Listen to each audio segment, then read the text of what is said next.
Ironically, there's actually quite a bit of koala devil intercourse that goes on. It's one of the unexplained mysteries. Totally making that up.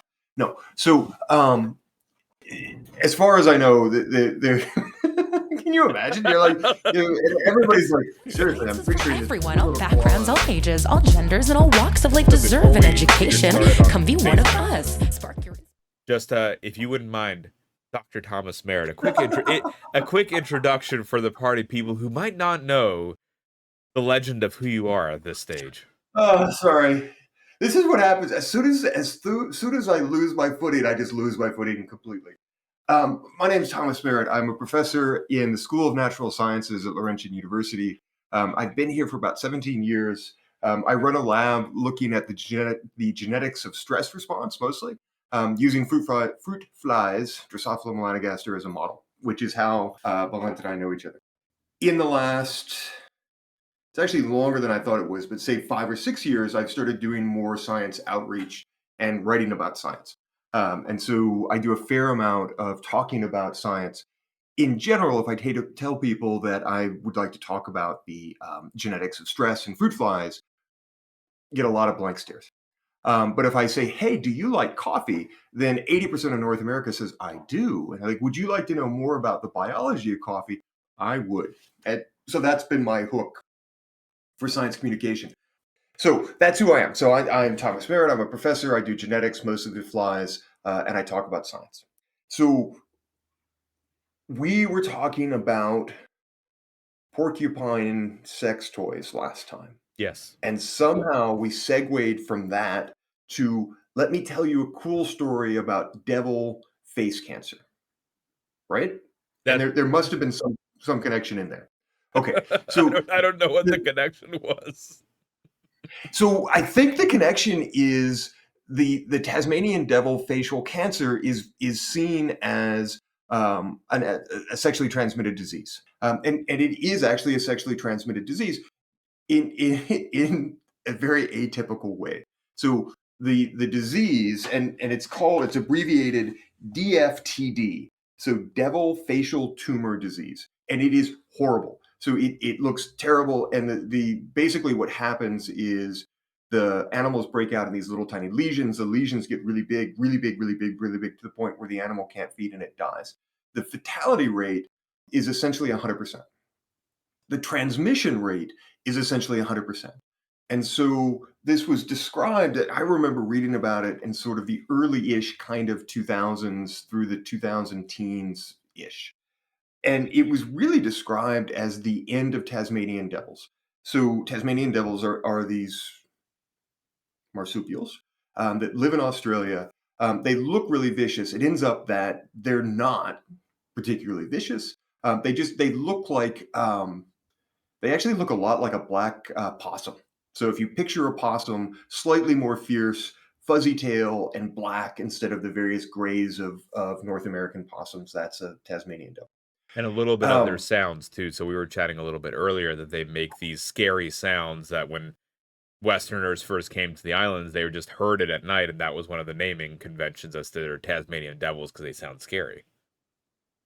That's really cool. I didn't know that. Okay, so now tit for tat. You've taught me something. I'm going to teach you something. So the reason this is considered to be a sexually transmitted disease is that the devils, the males fight each other for access to females, and then the males and females are actually a bit bitey during intercourse, and they're not a bit bitey. Apparently, they're like really, really, really bitey. And so what happens is the animals are basically injuring each other in the face, and then these injuries, instead of healing, blow up into these tumors that kill the animal. What we realized 10, 15 years ago was that it's actually this cancer, and what's happening is it's being spread across the population. And so it took a while to figure this out because, like many of the things that we've talked about in the past, this isn't how things work. And so the reason that I wanted us to chat about it is this mechanism or etiology of disease transmission is almost heretical and is now completely embraced. But traditionally, there are, and I had to write this down because I'll never remember them off the top of my head, Traditionally, there are four modes of disease transmission. You've got, and so, okay, guess. What are the modes of disease transmission? Reproduction. STDs. What kind of reproduction are you doing? No, like, STDs. how do you, sorry? No, STDs. sorry. Okay, but what's the actual disease mechanism there? It's not reproduction. That's not why we're doing it. What, okay, I'll give you a hint. One of them is viruses. Bacteria. Okay. Okay, so viruses, bacteria. We have from the chat air and blood. So, but so yes and no. It's yes, it's being transmitted through air or blood or saliva, but what is the it in that sentence? So what's being transmitted? So what's being transmitted is either a virus like HIV, a bacteria like syphilis, or fungi. So disease, the other vectors are bacteria, virus, fungi, and then parasites. Okay, so that's typically how we think of disease. The devil story has made us rethink that because what's actually being transmitted is the cancer itself, and so the cells are being transmitted. They infect an individual, and then that infection blows up. One of the things that we actually still don't know is which direction the infection's going. So it's not clear. Basically, there's so much violence in Tasmanian devil, either the males fighting or it looks like it's the sex itself, that it's unclear whether the uninfected are biting someone that's infected and they're getting infected, or the infected is biting somebody and then passing that infection on. So it's Okay, unknown but whether you're delivering through maybe the saliva versus the blood. no. So that's the thing is, it's actually 100%. It looks like it's maybe a combination of the saliva and the blood. It's just not. It's not clear who at the start of this wasn't infected Hmm. because both parties are biting each other so extensively that it's hard to tease apart who's getting bit. Everybody's getting bit and everybody's receiving bites, and so it's unclear exactly which direction. But what happens is that at the end of this sexual intercourse, both individuals now have cancer cells that then spread. So, So I question wanted for to you. talk. Two questions for you. One is this virus anything like HPV, where the virus itself is causing cancer? And then two, are those injuries, do we know if they're superficial between the two individuals, or if there's more of a deep cut in there, like something like in the lymphatic system or in the sinuses that are also involved? Okay, I'll answer the second one first. I think the cuts are actually pretty severe. Like they're bites. And I don't know, I didn't actually read anything that says whether it's a skin transmission. I think it's actually getting the tumors are so okay, I don't know, but we can fake it. So what we do know is that the tumors start off in the face. So you don't get a bite and then you end up with a tumor in the lymphatic system. You get a bite, you get a facial tumor. Eventually they do spread and the tumors end up systematic, but they start with being localized. The thing that's really messed up with this Tasmanian devil cancer that's made us rethink disease is what's being transmitted is the cancer. It's not a virus, it's not a bacteria, it's not a fungus. So when I was actually talking to my girlfriend, we were out for a hike over the weekend. I was like, "Yeah, I'm going to talk about Tasmanian devil sex and disease transmission, and it's a lot like HPV because most people know about HPV because we started vaccinating teenagers Right. to prevent HPV." So in HPV, and there's actually another human cancer that's the same thing. So the thing that with HPV and other infectious viral-driven cancers, what's being transmitted is the virus. And if you tried to transmit the cancer, it would actually be recognized as foreign and destroyed. So HPV is a virus. If you've had three sexual partners, your chance of having HPV is essentially 100%. A subset of HPVs lead to cervical cancers.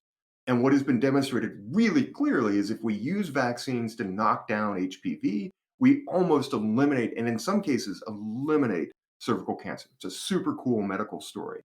But it's a little bit unusual in that the cancer is being caused by this viral vector. So usually in cancers, you get a mutation in the body, a somatic mutation. That mutation leads to misregulation of genes and a blow up of cell growth. In these viral cancers, what's driving the cancer is actually an infectious agent, a virus. So the HPV story caused us to rethink how disease works because we think of cancer as being something in your body. Maybe you've got an allele that predisposes you to it, but it's a mutation that happens here. In viral driven cancers, what's driving the disease is actually the virus. So there's a virus that infects the cells. That viral infection messes with gene regulation, and you end up with a tumor. Okay, so those are two different paths to cancer. The devil story is a third path. What's So being transmitted it's the is, cells. So is the mutant cells. cells are moving. So that's a wild way to transmit cancer. And so why is this important? It's important for a number of reasons. One, we don't want to lose any species. So species diversity is super important. And it looked like Tasmanian devils were going to go extinct because there was this cancer just ravaging through the community. And we can talk about why it looks like that's maybe not happening now. But B, we need to understand disease. And so there are actually at least so one of the interesting things with the devil cancer is there's now a second devil cancer. So if you picture what we have just described, every devil out there with cancer has a cell from the same lineage of cells. There was an individual that had a mutation that created a tumor that is then that tumor spreading through the population. And as of about 2006-ish, 2006-ish, it looks like there was a second devil cancer that's spreading. So we So had this one event. that means that in 2 instances, this Uh-huh. happened and has spread throughout the population. And so, And so what it like, what is the cell itself that is being jumped? And why can that cancer be transmitted so easily? Like, why is it yeah. that we can't, or I don't know, maybe we can't just transmit cancer to one another through blood to blood contact. Yeah. So usually what it's okay, there are a series of we shouldn't be taking notes because we're gonna lose all this. There are a series of things. So one, the two things means they're two independent events. B, we don't know what the cell is because part of becoming a tumor means that you don't look like what you used to be.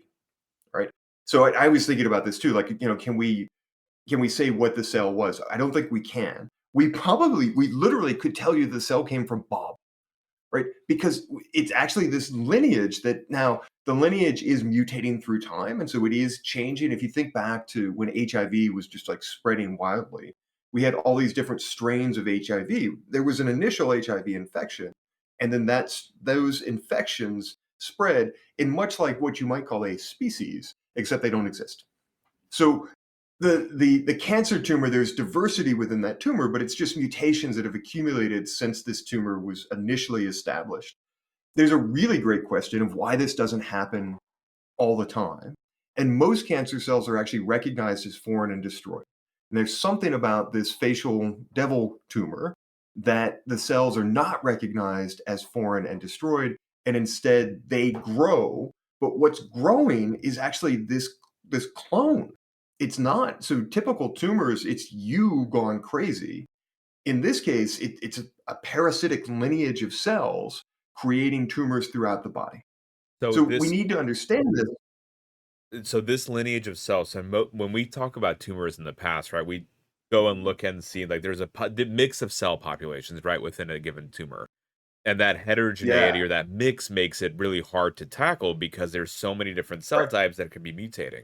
So are you telling us here is in this instance it is a clonal cell type? So are all the cell types within the like a patch of face tumor in the devil identical to one another? Or are they also different and constantly mutating as well? That's a great question. I don't know the answer to. And what I can tell you, just as like a geneticist, is I'm assuming there's got to be diversity, just because mutations occur through time. But I didn't actually find a paper. Not to say that they're not out there. I just didn't even think to look for it. So I haven't found a paper that says what is the diversity of cells within that lineage, or even what's the diversity of cells within the different lineages. So this virus has been around for a couple of decades. Presumably, they're different lineages. But what I can tell you is since we know there's a second lineage, there must be little enough diversity in the first lineage that we can say this is a discrete lineage. Okay? But there are lots of really interesting biological questions around why is this cancer successful in the face that most cancers are not. There are some cases of human to human transmission of cancers, usually in immunocompromised individuals. And so there'll be something that moves a cancer from patient A to patient B, but the patients are already immunocompromised, and so their body isn't recognizing the cells as foreign and destroying. There are at least two cases of transmission in non-immunocompromised individuals, but in neither case did the tumor metastasize. So there was a surgeon that basically inadvertently inoculated himself with a cancer with, I think, a scalpel, and got a local tumor that was excised and didn't go anywhere. And there was another case of a needle prick where somebody was pricked by a needle that I think had done a biopsy on a tumor, and they got a local growth that was able to be excised and didn't go anywhere. So far, we're not seeing spread of similar cancers in humans, but the fact that we have seen it in one organism, and if we're all fundamentally related, means that we need to understand this so that if it does, we do see something like this in humans, we know what to do about it. Does that So make sense? the immediate human connection is a future possibility of how disease transmission could work, and even though we haven't seen it yet, doesn't mean that we won't see it at a later point. Yeah. Yeah. And what's especially frightening is this Tasmanian devil facial tumor cancer isn't the only case we have. So there are at least 5 different clams, mollusks, that have transmissible cancers. These are actually passed through seawater, so it's not physical contact, and have wiped out populations. Yeah, that would be crazy to spread through that. That's like cancer in the air. Yeah, and have wiped out populations. So it can happen in other cases. The immune system in invertebrates is pretty wonky. I don't know how much when you were doing fly stuff, you looked into it. It That was my for undergrad. lack of a Seriously? There Yeah. you go. Okay. So, I mean, there's an immune system, but it's not the adaptive immune system that we see in vertebrates, right? Like with So for folks in the chat, like with T cells, B cells, it's not that in invertebrates. Instead, it's rather the immediate like phagocytosis of eating bacteria and clomping off larger organisms and sticking them off to the side of the open circulatory system. okay. So maybe we don't have to be as worried because those are just mollusks. Okay. Except the classic case of transmissible cancer is actually in dogs and was described at least by it was experimented on in the 1800s. So there is a sexually transmitted dog cancer that is found globally, and it's essentially a tumor cell that's transmitted by genital contact in dogs. And And this is that's like, is this limited to a breed or just like any dog can pick this up in theory? yeah, Wow. yeah, so in theory, any dog can pick it up, and I think the deal is it's basically rare and identified, and either the animal's euthanized or it's excised. But it's we've studied this since the 1800s. Here's the punchline. Recently, we've done genetics on that cancer, and it's a clone. So there is a single individual, but it's the same game as this Yeah. devil. It's the same story, right? So there was a mutation in a cell that created a tumor. That tumor is unique in that it can be transmitted. This should sound familiar because it's exactly the devil story, but now in a mammal instead of a marsupial. Okay. So if it can happen in dogs, it can likely happen in other mammals, including the world's worst mammal. So Which this is kind of us. okay. I mean, at least as far as like ecological impact and stuff. So, I mean, that's not even like subjective. Like if you look at what mammal has had the greatest negative impact on the globe, hands down, it's us. Okay. So if it can happen in other mammals, it likely can happen in humans. We need to understand how. The really funky thing in the dog story is when we look at the genetics of that lineage, it's estimated that that initial mutation happened between 10 and 12,000 years ago. And it's been maintained to the point where you can see it's a single lineage. So does that mean there's So not really any, I mean, presumably, like you said, there is some heterogeneity or some mutation that's happening within these. But if you can trace it that easily, there must not be a really strong pressure for it to change very rapidly or to come up multiple times, right? It just seems to have been very successful as a parasitic cell line from the beginning. The second half of that is absolutely true. This has been very successful as a parasitic cell line. I don't think the first half is. You can, I mean, with reasonably simple phylogenetic tools, you can follow a path of change. And so the fact that we can estimate, given some kind of approximation of a molecular clock, how old this thing is, just means it's been accumulating change over time. Not that there's really tight constraint that doesn't allow it to go off in different lineages. I don't study this field. I haven't looked at the genetics all that closely. I wouldn't be surprised if there are lineages within that. But it's similar enough that our best guess at the moment is that it's a single isolate that's been floating around the population. So this is like, at the risk of giving away the speciation punchline, what's a species? That tumor cell is canine. The tumor cell is genetically a dog, but it has been a tumor cell for 12,000 years. So if you like genetically, it's a dog. Phenotypically, it's a tumor. I'm the only one who think that's amazing. Okay, so I will say in your defense, when I explained this to Tammy, my girlfriend, earlier today, she's like, "Oh yeah, uh-huh," and sort of did one of those, much like the look that you're giving me at the moment. But it's like basically these two things: one, this undifferentiated mass of tumor cells, and two, tiny that was sitting behind me, are genetically almost identical, but they're completely different phenotypes. One's a tumor, and one is a dog. Okay, I thought that was cool. All right, So if it lands flat with you, that's fine. back us up, Thomas. Back us up a little bit. What should we be visualizing when seeing that? So are you meaning to say that it's almost like an epigenetic difference in terms of what the cell type regulation is? Like from this tumor, could we make a 12,000-year-old dog essentially, like the We've already lineage done that. wise? Yeah. No, they did that. They actually cloned the dog in the lab. Wow. Okay. No, I'm making that up. I totally made that Thomas. up. Totally made that up. Totally made that up. But wouldn't that be cool? They're like, okay, this is Betty. Betty's mom's a tumor.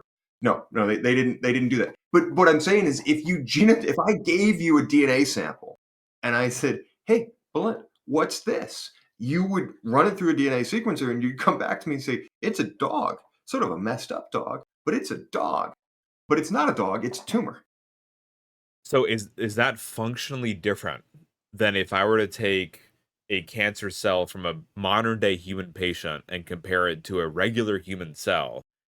Would you have the same kind of appearance of like, oh, look, it's two humans, or would it be very much like cancer and human?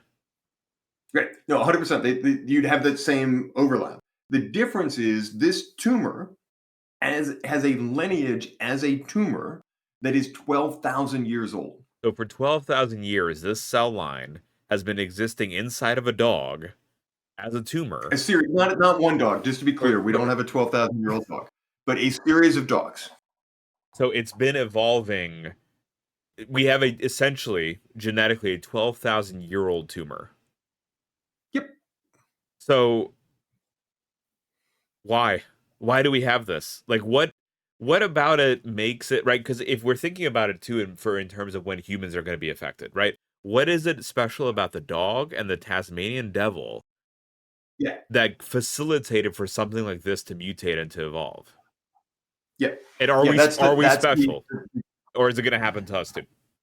no, and so B, it will happen to us. A, we're not special. So you have to be really careful though with why questions.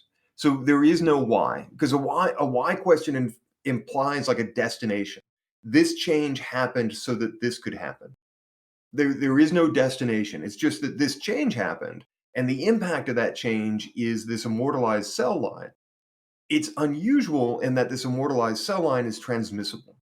Most immortalized cell lines die with the host, right? So I get a cancer, and when I die, that cell line dies. The unusual thing with these two lineages within the devil and this one lineage within dogs is that tumor didn't die. And it didn't, it's not immortalized because we've kept it in the lab and we've been doing funky things to keep it alive. It is literally parasitically moving from host to host to host and maintaining that tumor existence in the case of the dog tumor for 12,000 years. And in the case of the dog and the Tasmanian devil, there is a negative fitness effect, right? So there's nothing beneficial for having this. There's nothing mutualistic. There's still a decrease in survival rate, right? So is it a parasitic mass of cells? Yeah, and so that's what I was gonna, correct you in the sense that there's absolutely a benefit to the tumor line. There's just not a benefit to the host. And what has to happen basically is infection can't compromise the host to the point where it can't be transmitted if that lineage is going to continue on. So in the dog case, whatever is happening and I didn't look into the overall impact, but I think that the final impact is bad. Like, I don't think that the dogs walk around with little, like, genital warts or something. I think they get tumors and die.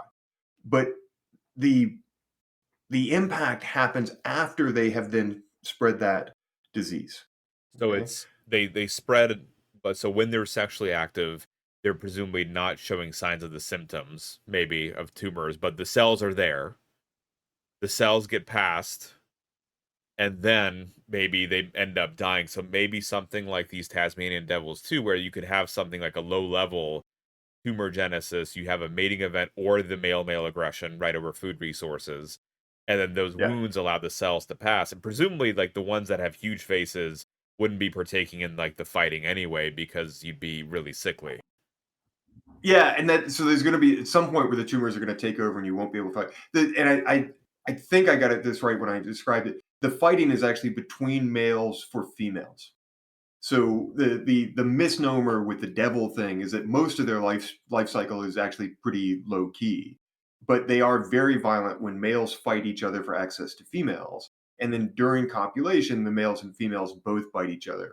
And it looks like the transmission of the cancer is actually during that male female copulation. That so it's actually during the sex that fighting leads to transmission of the cancer. Do we know what is, or if there is a certain cellular number of cancer cells that you have to transmit during this fighting to take? Or is it where maybe one is sufficient because they just don't seem to be recognized by the immune system? Like, it's a very interesting transmission story, right? Of like, what are the thresholds that you need to get the disease state? Yeah, and so what we do know is the threshold is very low. And so this is the story that I remember from maybe 5 or 10 years ago was that essentially it was moving the cancer was moving through populations of devils unchecked. And so it wasn't like a rare event, it was moving pretty quickly. And then the other half of that was that once you were infected, it was a death sentence. And so the tumors just got bigger and bigger and then spread systematically until you died. So And what? what happened to devil populations was they crashed. So why So do we we still have have devils? okay, well, there are a couple of answers to that. So sorry, the three pieces are everybody seems to get it, everybody seems to die, and the populations are crashing. And so this led to a lot of discussion of what are we going to do to save this species. Okay. So sorry, you just asked me a question and I was too busy waiting for me to tell you those three things that I didn't process the question. No, so we have more questions in the chat as well. So before we get there, so does it from Coffee Rocks? Does it spread from mom to pup, or is it, as far as we're aware, it has to be like during these like facial wound battles? So that's an interesting point. In this case, everything that I read is that it's a facial wound spread. There are some cases of cancers being spread from mom to infant in humans, not in devils. So there are human cancers that are spread. They're very rare, and so far, all the examples that I could find were one or both of the individuals were immunocompromised. But that's a really interesting point. So that because there is this blood connection, that disease transmission route is something from mother to child is something that we are very cognizant of. And there are some cases of transmissible cancers that have been transmitted in that way.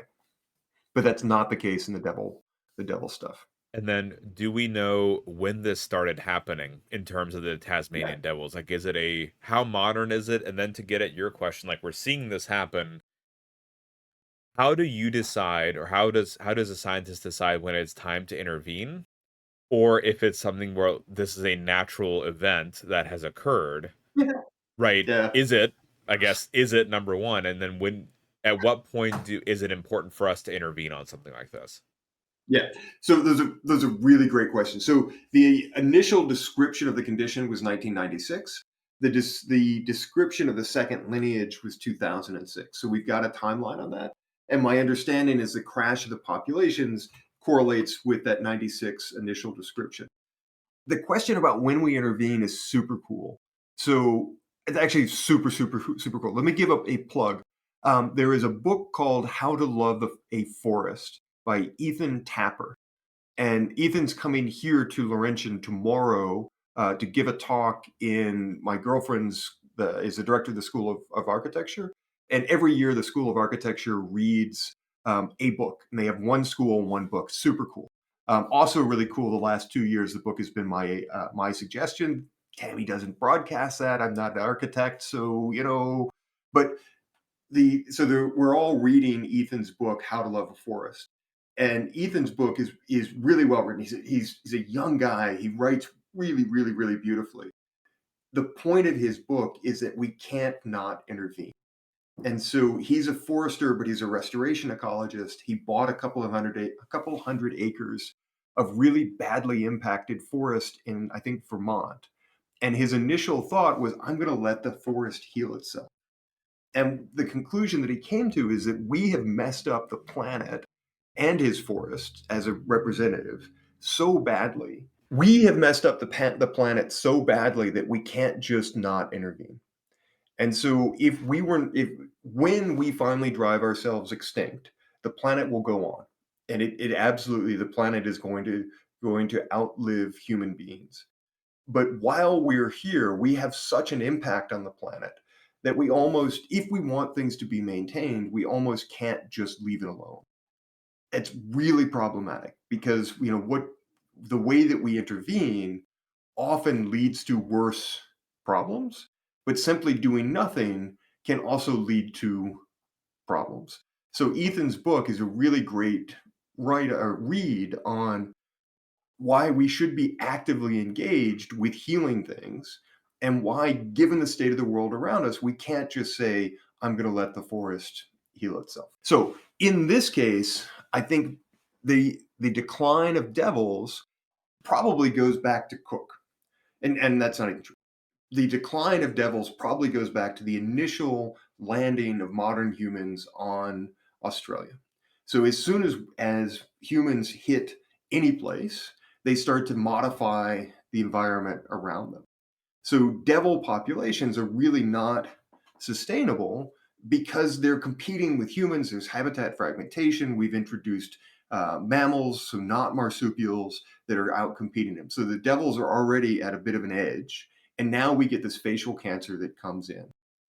The interesting twist is that the last thing that I sent you, the conversation piece, is there's some really good, essentially epidemiology that suggests that Tasmanian devil populations have flattened out.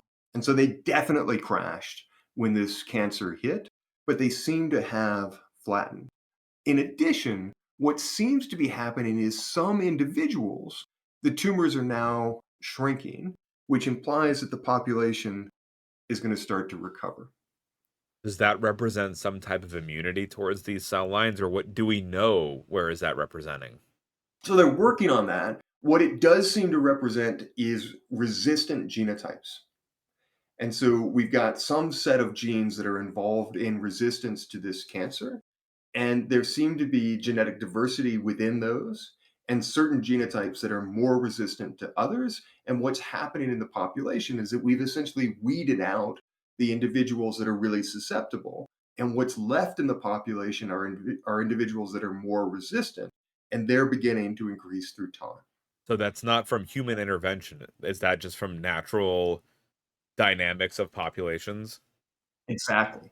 And one of the points that's made in that article that's really cool is right now, the approved human intervention is to captive rear naive devils, so devils that haven't seen the cancer, and put them back into the population so that we're increasing numbers of the population. And what the authors point out really astutely, astutely, is that those individuals are going to be highly susceptible to the cancer. So what we should be doing, it's just really hard, is finding these individuals that seem to be resistant, breeding them, and introducing the resistant devils back into the population. So it looks like the human intervention could actually be working against the best interest of the species. Is there any benefit that you see on increasing the population of susceptible devils? The argument is no. Okay. Like, basically, because this virus, that's where these things come from. Because this infectious cancer is so infectious and so deadly, if you put an individual that's not resistant, it's going to die. And in fact, what it could be doing is spreading that cancer through the population more effectively because it's very susceptible to it. So it's not the devil breeding that's difficult. It's pulling in the devils that have this resistance, and then like the breeding part is fine. It's just identifying the ones to breed. Exactly. And so the paper that I sent you is within the last couple of years. Basically, this idea that the devil populations are rebounding is so new that that information hasn't made it into the idea of how do we supplement devil numbers effectively. We didn't realize that there were any devils that were actually evolving resistance over time, or any members of the population that had resistance to that cancer. Do we know if the cancer can spread to other mammals? Or is it, I think this is kind of getting back to the original rabbit hole, right? Like, what limits the spread of this kind of cancer? Is it only to these devils? Can it spread to something that's closely related in terms of marsupial? Like, close relative was the thylacine, that's extinct. But maybe something like a koala, which is a close relative of. So, ironically, there's actually quite a bit of koala devil intercourse that goes on. It's one of the unexplained mysteries. Totally making that up. No. So, as far as I know, can you imagine? You're like, and everybody's like, seriously, I'm picturing this cute little koala. Like, okay, Look, and, the way when you deadpan at me saying that, all right, I'm like, wait a minute. so Chihuahuas and Great Danes. Apparently, so who knows? Like, we're not taking anything off the table. But I don't think we have any examples in any of the cases that I've given you of this kind of infectious cancer crossing species boundaries. At least naturally. So, do we, and So, presumably, I don't think this has been done. Like, I tried finding something, but taking some of those cells from the Tasmanian devil and just implanting it into another organism. Like, will they, yeah. So could we create face cancer in possums? right, like And so artificially introducing it? I haven't seen that. I don't know if we even have things like marsupial cell lines. I mean, that's the kind of thing that I think everybody would hesitate. Like, I don't know. So we As far as do. I know, So nobody's. there are opossum cell lines because apparently they're highly cancer resistant. That's one of the apparently the great reasons to study opossums is because of that. Actually, the only reason I know that is because my father studied opossums for that reason. Are you making that up? No, he ran his lab Because at. my father was in fact a possum geneticist. Mine was a cancer geneticist, but he worked on opossums, and he was part of the team that sequenced the original North American possum genome. So maybe they were on My the same dad, paper. yeah, my dad was just a guy from North Carolina, and so at some level they're all into possums. So everything else I made up. Y'all see, he gets me every time. I'm like, really? Oh my god, they made a bit on the same paper. But that's really awesome. So no, I did not know that about your family history, and there are some weird lines that seem some unusual species with unusual patterns of cancer resistance. I didn't know that possums were on that list. But it would be interesting to see either way if there's any kind of lineage. Like if you were to implant it in a mouse, maybe they're too diverged to take. But I would just be Yeah. curious. Like obviously the koala, as you said, isn't getting frisky with the Tasmanian devil. But maybe if you were to do like blood to blood contact with them, or even on cell lines, if there's a way to be pulled in, and just like spreading for physical barriers isn't happening. But if there was to be some kind of spreading, like how widespread is something like this? Is it just a Yeah. generic mammalian cell line that's gone rogue, or does it have to have some genetic root in the host because that's how it evades the immune response? Yeah, and I mean, this is we know that diseases change through time. I mean, we all lived through the most late recent plague that at some level involves movement of a virus from a host to a new host, right? So that kind of thing is possible. I don't know of anything in the cancers that we're talking about. My understanding of what understanding we have of the facial cancer is that the reason it's not recognized is somehow this cell line looks enough like every Tasmanian devil that it's not destroyed by the immune system. And so the fact that it's going from devil to devil isn't a coincidence and isn't simply because devils are only having sex with devils.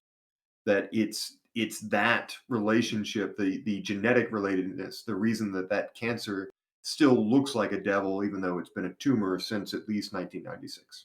And then the same thing in dogs for several thousand years now, which is, again, it kind of gets you to the question of what is the immune system looking for, right? Is it a signal that, hey, I'm dog cell or I'm Tasmanian devil cell that needs to be there, or is it an absence of a certain signal, or is it both signals? Yeah. And then it's a very complicated cell line and cell structure that's able to be transmitted like this.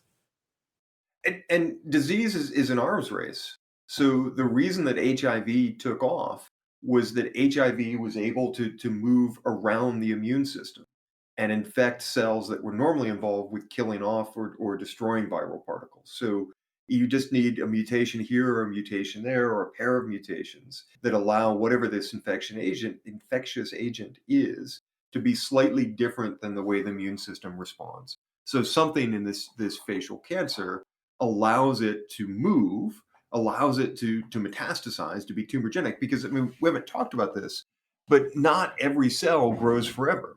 So most cells die, most cells senesce. The reason that we're not one big tumor is because our cells die.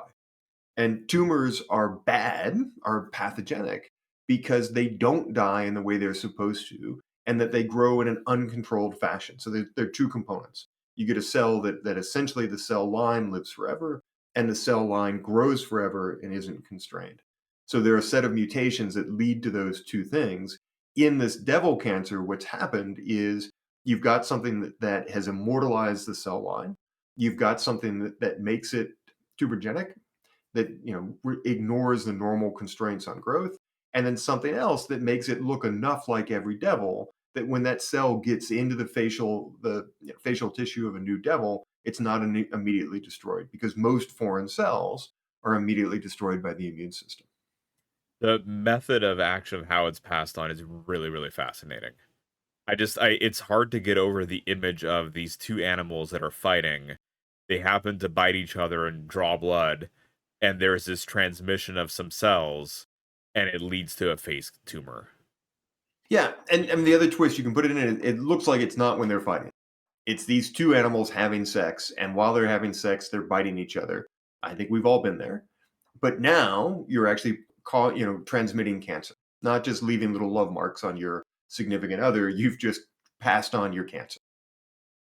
And do we know, so like we were chatting a little bit about the population change, about that plateau happening. Do we know what any of the genetics are behind the resistant animals, or do we have a sense of how hard they are to work with? Yeah. So the answer to that is I think it's all too new. So the idea that we have resistant animals, 100% somebody's got to be working on this.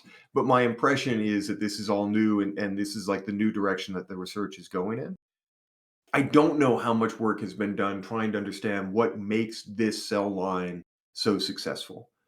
And it seems like that would be an easy question to ask, and it's not, because there's so much genetic diversity out there that identifying the genetic diversity that allows this thing to be tumorigenic and allows this thing to be immortal and allows this thing to be transmitted, that's a lot of questions to try to piece together. Do we know from chat, do we know if the bites are, what if their bites are not in the facial tissue? If the love marks are in the back of the legs, let's say, is that still then a site for these cells to be passed in, or is there something functionally different about the face that they need to Yeah. colonize originally in? Yeah, that's a super cool question. Everything that I've ever read just talks about facial lesions, and I don't know that that is molecular or biochemical or just behavioral. That this is the way that this species interacts, that they bite across the face, and so we get transmission across that. But that's a really cool question. I mean, again, these are things that we're unlikely to test experimentally because you're just not going to take an endangered species, bring it into the lab, take a tumor, scratch it on the thigh, and see what happens. But it's an interesting biological question. It's just problematic to study. So, how hard is it to study one of these animals? Because it does seem like they're endangered, right? You can't just be. It's not like mice where you can ask these kinds of questions, right? And like go in for treatments and like get more of the mechanism of action. Like these kinds of animals seem much harder than our flies and other model systems. Yeah. Do you have any insight on for the chat of how one would even go about researching something like this? So that is a really great question, and working with any vertebrate is ethically problematic. So even if it's a mouse, we need to really justify the experiments that we're doing. In this case, if you think of ethics as a cost benefit analysis, the downside is extinction of the species. And so you would expect that we would be willing to go to greater lengths to try to limit or to remove that extinction event, right? But 100% they're going to be difficult to work with. Ideally, you'd pick a closely related species that wasn't endangered. And so you could work, and there are a number of lab species, possums, and I think there's some like pet species. Like, aren't honey gliders marsupials? I They're believe not made so. of honey. I mean, this was shocking to me. Not this time, Thomas. Not this time. Okay, well, no, that's a story for another day. Anyway, so you would like to do the research. So, for example, my kid's mom is an amazing. Have you talked to Dr. Jackie Litzkis yet? He will be on with us on Monday. Next Monday. Okay. Oh, next Monday. So I'm entertaining. She's really good. So Jackie Litzkis is an amazing scientist. She is one of a small number of people that are the best in the world at what she does. Just really fantastic work. A lot of the work that she does is in endangered turtles.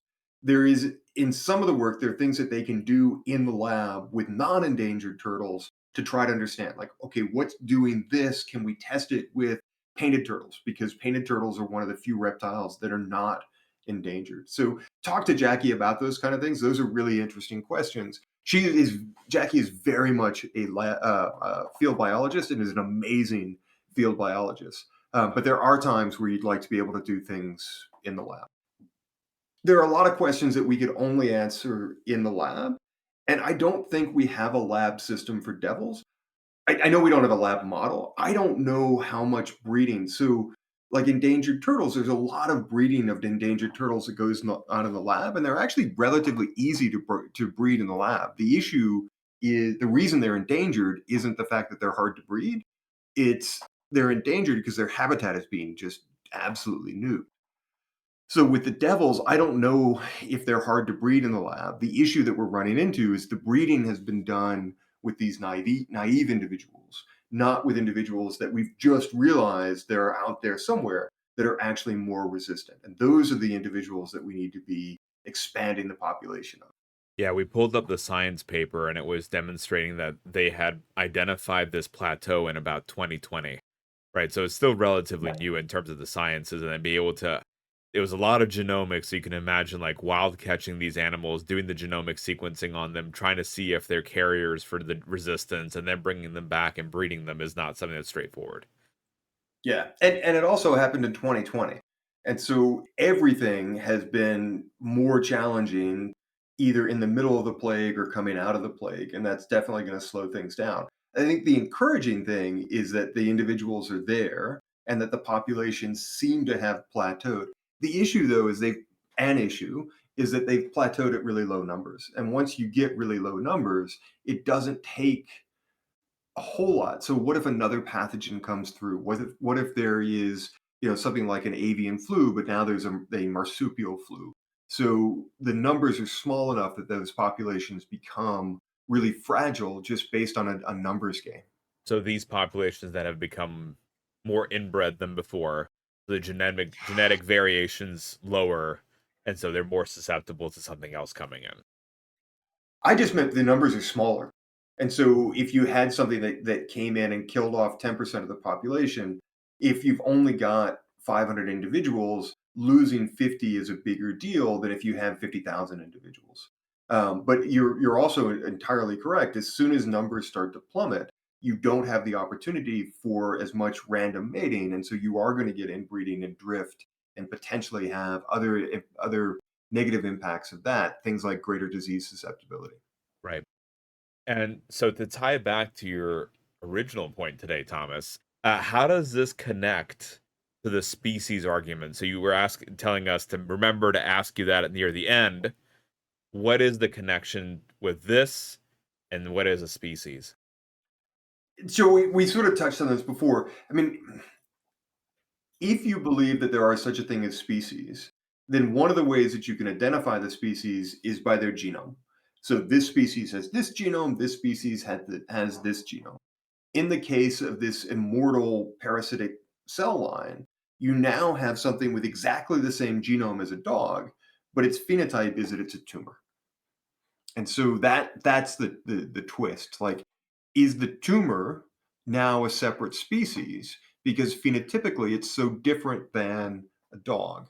We normally think of it the other way around, that how different does the genotype have to be for the phenotype to be different? So how different does the DNA have to be for the biology to be different enough that we say they're two different species? Now we have things with very distinct biology, metastatic tumor, dog, and they've got identical genetics. And yet they are physically very different. So Absolutely different. what would you define? I know you don't believe in species, but let's say if we put you on the spot and ask you to define this, is the tumor its own unique thing?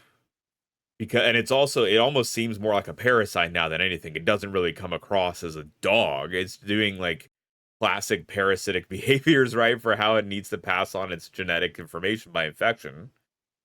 But yet it is like lineage wise from 12,000 years diverged from a dog. Is it still like it? Is it still dog? At what point would it not be dog? It's not dog. It's its own beast. And so, by some definitions, I think, and again, I would do this just to ignore the species people, but I think by some definitions, it's now a species. Because the way that I've often gotten around this, so I used to do phylogenetics. Like my PhD was actually on phylogenetic analyses. So phylogenetics is just identifying species. But what I was doing was looking at pairs of genes within a genome. And so I was comparing this gene and this gene, duplicate genes, so copies of genes, instead of this species and this species. Everybody else in the lab worked on species. So they worked on this fish, that fish, this fish. And I worked on this gene, this gene, this gene. The tools that I used were the same thing. So I was saying how related was this gene and this gene by comparing the gene sequences. They were saying how related were these species by comparing the gene sequences. In this case, if we compare the gene sequences, they're identical.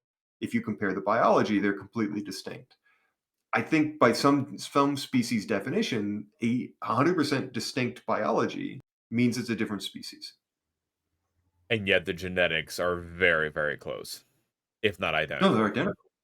Yeah, I mean, so they're not identical, obviously, because there's some genetic change that led that's created this immortalized cell line. But there's so many genetic changes out there that if you compared how similar or different were two dog breeds, you'd find the same. I think totally making this up. So straight face or not, totally making this up. But the argument is the same. If you compare two drastically divergent, so compare wolves and Great Danes, they're similar. They can hybridize because they're not species, because species don't exist, right? So they're similar enough that you can exchange genes between these, but they're distinct enough that we could identify this is a wolf genome, this is a Great Dane genome. We've got this other genome that's a tumor cell that used to be a dog 12,000 years ago. So is it a species because If you're comparing Great Danes and Chihuahuas, they're the same species, but there's a lot of genetic diversity between a Great Dane and a Chihuahua. There's going to be a lot of genetic diversity and a lot of genetic similarity between this tumor lineage and dogs. So we have a really interesting question from the chat, Thomas. If we eradicate either the dog cancer or the Tasmanian devil cancer, have you eradicated a new species? Yeah, right. Because and it comes down to a semantics of what's a species. And so, we're trying to eradicate various disease vectors like malarial mosquitoes. Is that a good idea? It's a really good idea if you've got malaria. But is it a good idea for the ecosystem? I don't know. I mean, I really like the answer because it's one of those where it's like there almost is no real right answer. It's very much like this from the lens of how you're viewing it and what is that Yeah, information that you're taking away and what is in terms of the definition of the species, why are we doing this? Like in chat, someone earlier mentioned like the differences between the multiple different giraffe species. They can all interbreed. That's the zoos used to just mix them all together, but now for the yeah, politics' sake, we cut them into different subgenii or genera so that we can help conserve these groups and these different patterns, right? yeah. But it's not for politics. It's because these groups actually are real. So if you have these species, it's because they're genetically isolated. There's something that led to this grouping and this grouping and this grouping. If we artificially then bring them back together, we're destroying a biologically real difference. So the way that we used to deal with this in the world of phylogeny is I would work with just the gene that I was working on, or maybe the species if we were looking at multiple genes. And we would use the cop out term of operational taxonomic unit. And all this means is it's a sequence on a gene tree, but it's the way that the genes are actually being passed on generation to generation, and we're using phylogenetics just to graphically represent how similar or how related are these genes. So OTUs are real because what we're looking at is change in sequence over evolutionary time. If you want to call it a species, you can, but species is an artifact. It's just a term that we use in some cases for OTUs, lineages of genes that are evolving through time, in some cases for just things to be convenient. Thomas, thank you so very much for your time tonight and chatting about Tasmanian devil Science face is for cancer. everyone, all backgrounds, all ages, all genders, and all walks of life deserve an education. Come be one of us. Spark your